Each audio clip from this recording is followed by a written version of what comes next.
Good afternoon, everybody. So we've been working on guard passing this week. So I was having a little bit of a dilemma today as to did I want to kind of dive deeper into the knee cut pass, staple, back step slash revert or opposite side knee cut pass. But I decided to we'll go a different route. We're just going to go over another really fundamental pass today. Really fundamental. One of those passes that actually works at white belt all the way up to black belt when done properly. So there's a lot of times with passes, they start to evolve as you get higher up in level, and this is one of those ones that kind of stays around the same thing because it's so effective. It's an extremely effective pass. So let's give it a shot. So we're gonna have our partner here in our guard. All right, I'm going to be in her open guard here. So what I'm going to do is I'm going to dive my hands under. And when you do this, you want to go under, and then immediately we want to get our opponent's hips up onto our hips.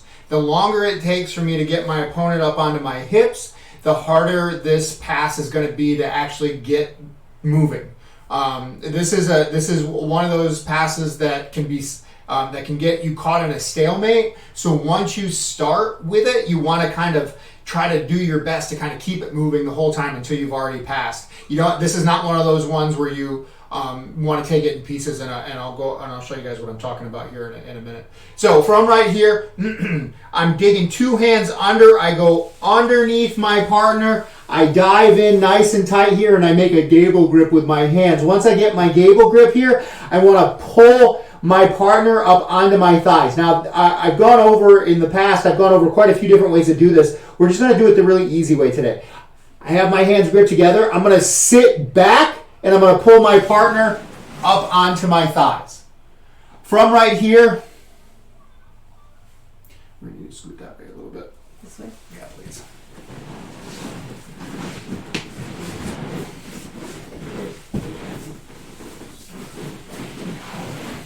So from here, my hand, I'm going to go to the opposite side shoulder. So I'm going to go to the opposite side shoulder, and this hand, my right hand is going to go to the opposite side shoulder of my partner. My left hand is actually going to go underneath, and I'm going to cup her tailbone.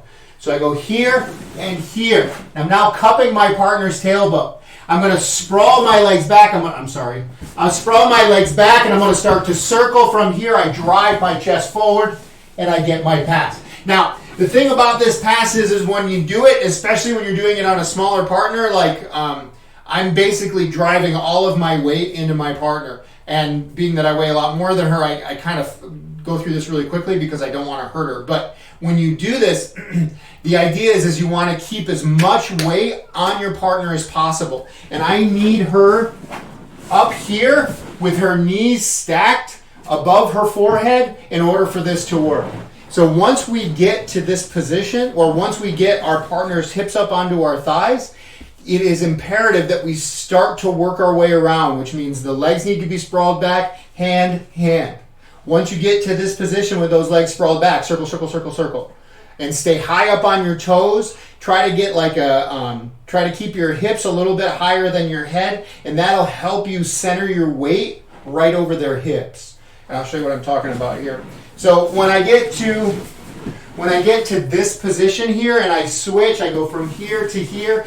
So my hand underneath her underneath her tailbone here, this is to help me not let her hips drop. If her hips drop, this pass is it's a lot easier for her to move because her hips become mobile.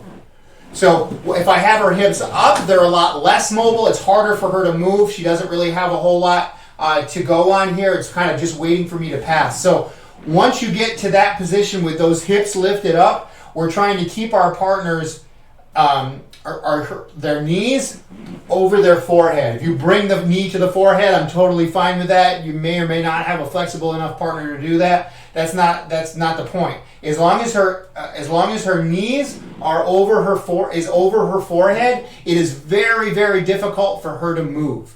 It basically sandwiches her hips and makes it a lot harder for her to scoot out and away. But if anytime the knees are basically out in front here, in front of her chin, in front of her chest, it makes her hips a little bit more mobile, makes it easier for her to move around, makes it harder for me to complete my pass. All right, so let's do this from the top. And so what I'm going to do is I'm going to do this at the speed that I would try to hit this when going live. And I will be the first to admit, the biggest place, the most common place for people to stall with this is once they get your hips, once you get your partner's hips up onto your thighs. I am definitely guilty of this as well. Is when we pull our partner up, we're like, okay, here we go, next part. And the idea is that when you pull your partner up, we want to start moving right away, because if you pause, you give them an opportunity to start trying to move away from you. So we want to try to make this one continuous movement. So once the hips get stacked on top of my thighs, I need to go.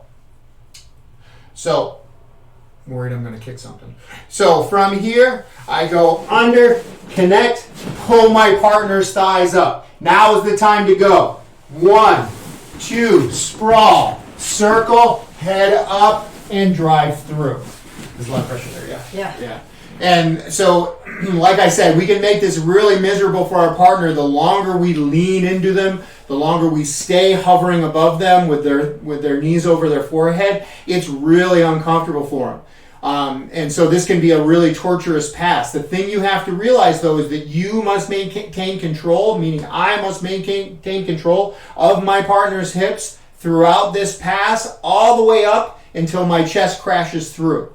And I want you guys to notice when I'm lifting up here and I'm circling, once I get circled far enough where I'm perpendicular to my partner, I'm driving my shoulder in and I'm letting the hips drop as I'm controlling the head and shoulders and establishing my side control position. So really make sure you control those hips all the way through, because that's a really important part of it. And 100% of her escape is getting her hips back underneath her, or getting her hips back to the floor where she can start using them to mount an offense, or at least at the very minimum work an escape. All right, so this is the knee cut, or excuse me, double underpass. And you want to go this way, I take it? Yeah. Under, connect. All right, so this is no, you're fine. So this is one of those things. So I weigh a lot more than Chelsea. If Chelsea tries to pull me up, go ahead, and I want to fight it, I can make it difficult for her. So we're going to go over what I like for small people to do on larger people. So what Chelsea's going to do, she's going to go the opposite of pulling me up. She's actually going to get underneath me. So once she connects her hands here, she's going to drive her shoulders, gently please, drive her shoulders up towards drive her shoulders into my knees, which are going to then in turn push my knees to my chest. As she's doing this, she's walking her knees in underneath me. There you go, good. And now sit. There you go. And so that's what I like to call the short person way of doing it, or the smaller person way of doing it. Instead of trying to pull a larger body up on top of you, it's going to be easier for you to fold them up and walk your knees underneath. Go ahead. Other way.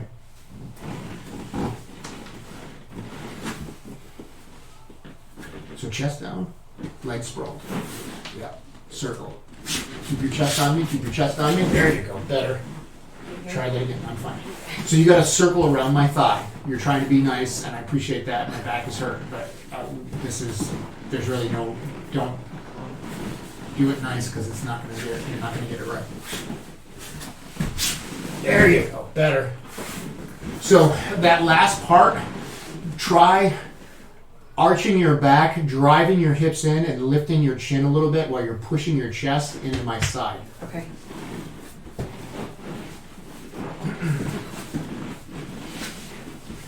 Sprawl, chest forward. Yep. Drive, circle, chest forward. Much better. Good, that's it. Am I coming too far forward? You're a little bit. Okay. A little bit. You should be looking to control my neck and shoulders as you're coming through. Do you want to do it again? Sure.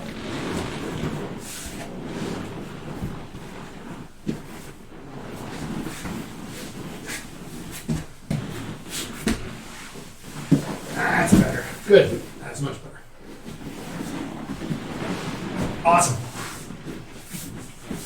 So that's what I just wanted to go over today. Something a really a fundamental pass. Very, very. There's a lot of moving parts in there, and like I said, the main thing you want to do for that pass for the person that is passing is to make sure the hips, your partner's hips, do not get onto the floor. Now, if we have, if the person on bottom is able to get their hips back to the floor, they're able to actually start using them and making it a lot more difficult to set up that pass and to finish that pass. So, like I said, I can't stress it enough. For this specific pass, the number one thing we need to do is control our partner's hips. Thank you guys very much for coming today. Reminder, we are here Monday through Thursday at 5 for Jiu Jitsu, and then Fridays at 2. As of next week, we will be here every day, Monday through Friday at 2. If you'd like to join us on our Discord chat, I'd be happy to take a look and see how you're working the technique. We do not need to do it during recording. We can do it afterwards, and I'll just watch you and critique what I see and give you my 2 cents worth. Thank you guys for joining us today. Please follow us on Facebook, Twitter, and Instagram. We're at Heart and Soul BJJ. Like Chris said, you can join our Discord chat. We'd love to have you. And if you liked this content, please like and subscribe below. Definitely let us know in the comment section what you liked, what worked for you, what didn't, what you're struggling with, and if you want to see anything, if you have any specifics you'd like us to go over. Thank you guys so much. Awesome. Let's call it Boos. Thank you guys.